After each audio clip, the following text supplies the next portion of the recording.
বন্ধুরা কেমন আছেন আপনারা সবাই? আজকে চলে এলাম একটা নতুন রেসিপি নিয়ে। সেটা হলো গোলা রুটি। কারা, কারা এটা বানাতে পারেন সেটা আমায় কমেন্টে জানাবেন।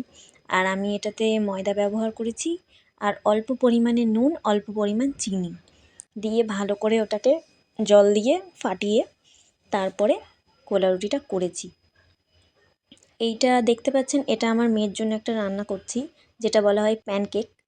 তো একটা কলাই ইউজ করেছি, সেটাকে ভিডিওতে নেওয়া হয়নি। আর অল্প পরিমাণের আটা ব্যবহার করেছি আর একটা ডিম গোটা দিইনি, একদম অল্প পরিমাণ দিয়েছি।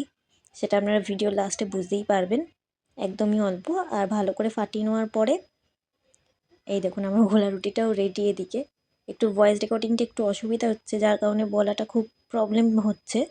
তো এই যে প্যানকেক রেডি। আর এখানে একটুখানি গাজর দিয়ে ডিম দিয়ে সেম রেসিপি করছি, একটু আলাদা। আর এখানে আমাদের জন্য চা হচ্ছে সন্ধেবেলায়। আর আমার মেয়ের জন্য এই দেখুন রেডি হয়ে গেছে। এটা গাজর দিয়ে করেছি আর ওটা কলা দিয়ে। আর যেটুকু ডিম ছিল ওইটুকু ভাজা করে নিলাম।